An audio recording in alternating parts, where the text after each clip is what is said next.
Hello, everybody. My name is Marco Repetto, and today we'll be going over the 2014 AP Microeconomics free response questions, specifically question 1 for Vertex Tutors.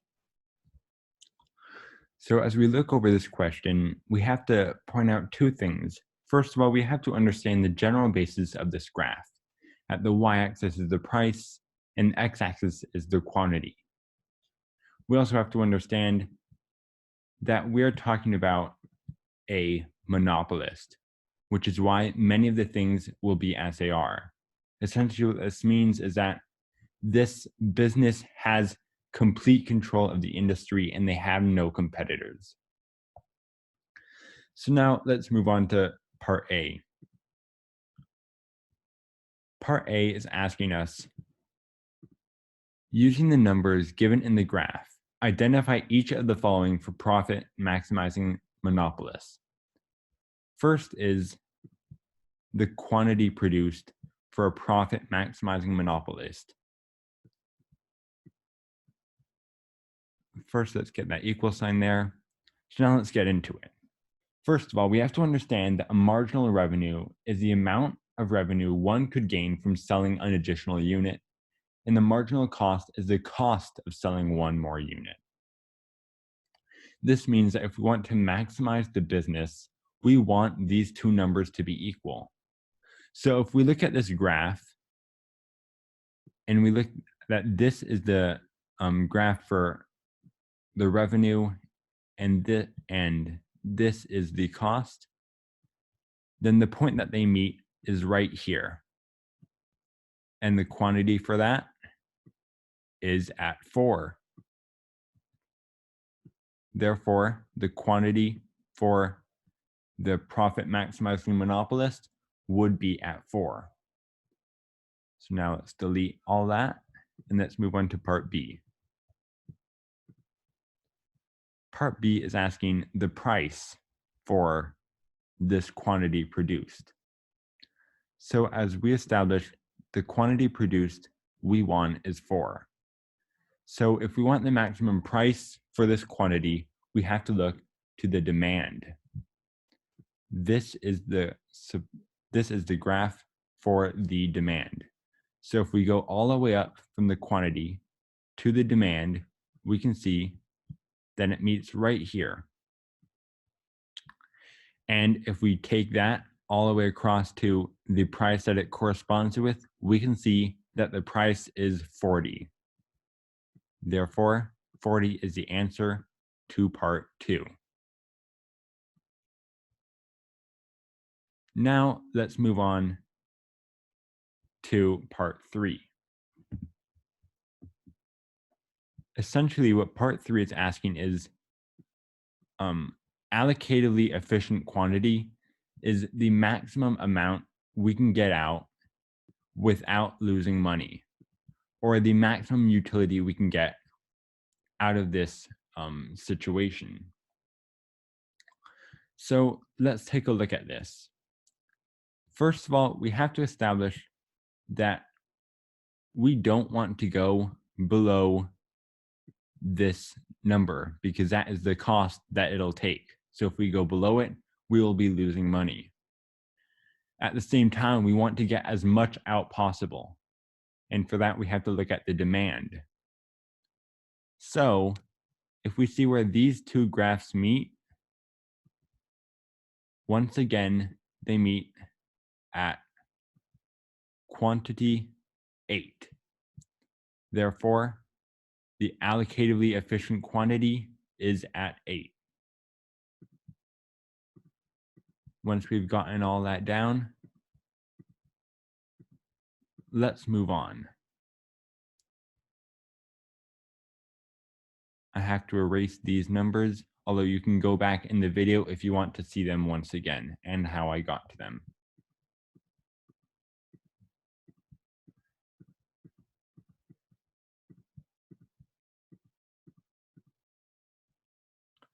So on to part B. Part B says, at the profit maximizing quantity from part A1, is the monopolist experiencing economies of scale? And it asks us to explain this. So in a normal business, as we produce more items, the cost would obviously go down because efficiency, specialization, etc. Essentially, the more you do something, the more efficient and better you get at it. I mean, like, the cost would go down. So, although as we can see in this graph, that is obviously not the case, as the number remains constant at $20 for each additional price, or for each additional unit. Therefore, and that is essentially what they're referring to. So now let's look at the long-term advantage of total cost. We can see that in the long term, we aren't necessarily going down or having any difference. Therefore, the answer to this question is no.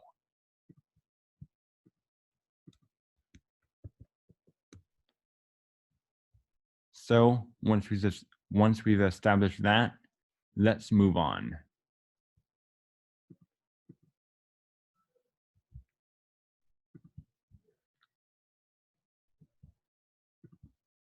On to part C. Part C says, now assume that the monopolist produces 10 units.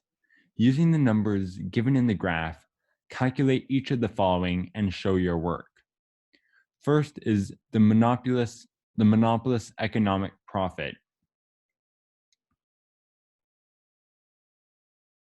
So if we take a look at part A, we have to look to quantity 10, as it says so in the question. At quantity 10, right here, we sell every item for $10. So the equation for profit, we take the price we sell it for minus the price it costs for the production and multiply it times the amount that we sell. So the price that we are producing it for right now would be $10, because the quantity is 10 and that is where the demand curve matches up. The price that it costs for each unit is $20, as you can see in this graph. And the amount that we produce is 10, as it says in the question. So now let's take a look at how we can solve for this. It would be 10 minus 20, and then we'd multiply that times 10. That'd be minus 10 times 10. And as I'm sure you can tell, that would end up equaling to minus 100, essentially meaning that if we went with this quantity, we would be losing $100 of profit.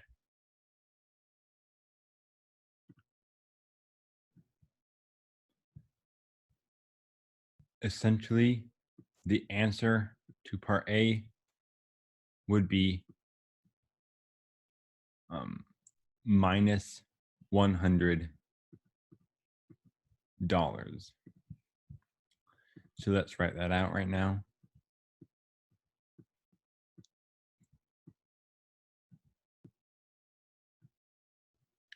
Now let's move on.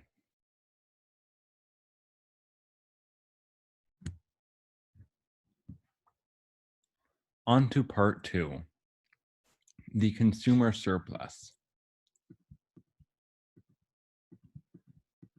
So essentially, what this consumer surplus is,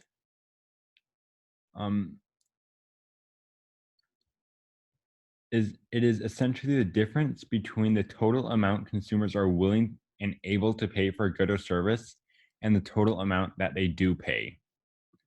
So if we take that for every different possibility on this graph, for example, if we take it here and here, here, and here, and then every space in between up to quantity 10, then we would end up with the area of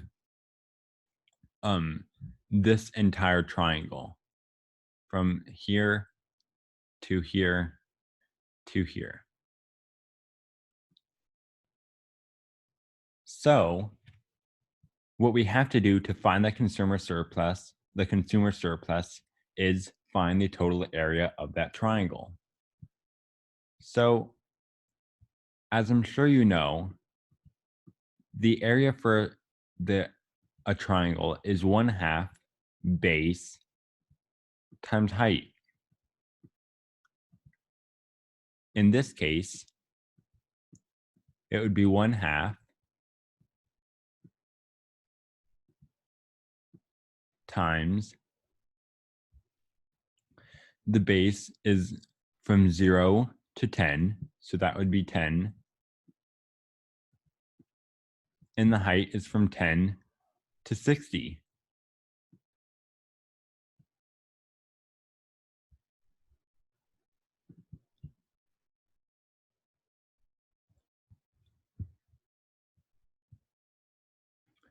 And essentially 10 minus 60, the space in between them is 50. So from 10, so that would mean 50. And if we multiply this all across, we would get 250. So in total, the consumer surplus would equal to 250.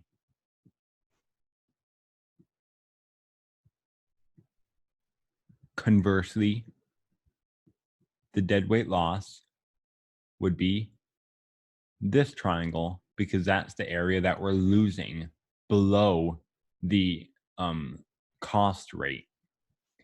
So now let's calculate that. Once again,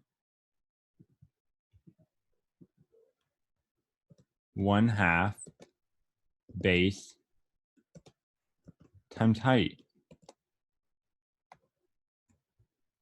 If we get all the numbers into this equation, the base would be once again from 8 to 10, which would be 2. And the height would be from 10 to 20, which would be obviously 10. So if we multiply that all across, we would end up getting 10. So the answer to this part 3 would be 10. With that, we've completed section C of question 1. So now let's move on.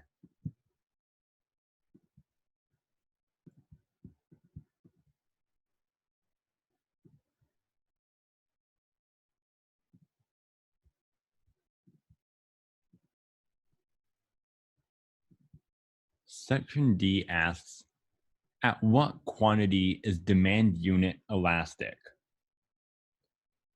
So this term, unit elastic, first let's define it. Unit elastic describes a situation in which a change in one variable results in an equally proportional change in another. So essentially what we're looking for is when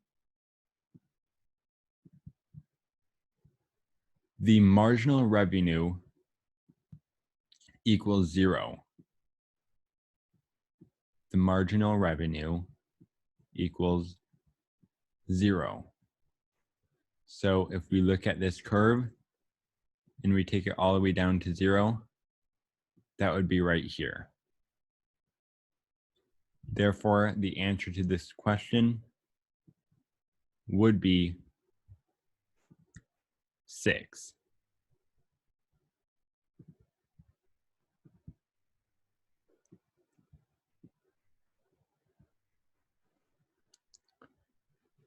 So with that off the table, let's move on to the last section of question 1.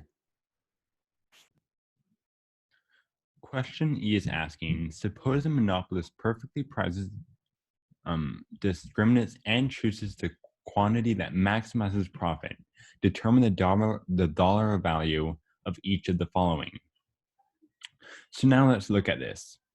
Part 1 is asking for the monopolist profit. Let's go up to the graph. If the monopolist perfectly prices everything, then that means that he would be charging every customer the maximum price possible. So for example, if there was quantity 2, then he'd be charging the maximum price possible for quantity 2, the maximum for quantity 4, 5, 6, all the way up into 8, because below 8 or past 8 would be a loss of profit. And this would be the same for all the quantities up until 8. At the same time, it would go all the way up to the 60 price. So as we established before, we have to calculate the entire area of this triangle. And as we stated before, the way to calculate this is 1/2 base times height. In this case, the base is 0 to 8, which would be 8, and the height would be 20 to 60, which would be 40, because the difference between them is 40. So if we multiply that all across, it would equal 160.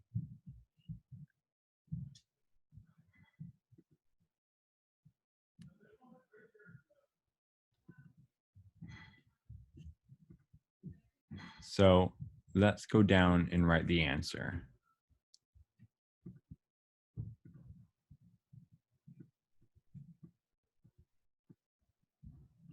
And for part B, we don't even need to look to the graph because the answer is simply held in the question itself. When the monopolist perfectly prices everything, that means that all the past consumer surplus that there would be, all of that extra that we were talking about earlier, simply wouldn't be there because the monopolist is taking full advantage of any surplus that there would be or any extra amount that the customers would pay. So with this in mind, the surplus would end up equaling 0. So after all of that, we have answered the entire extent of question 1. I will also be posting the answers to other questions and other years' FRQs. So make sure to stay tuned and watch the other videos. Thank you.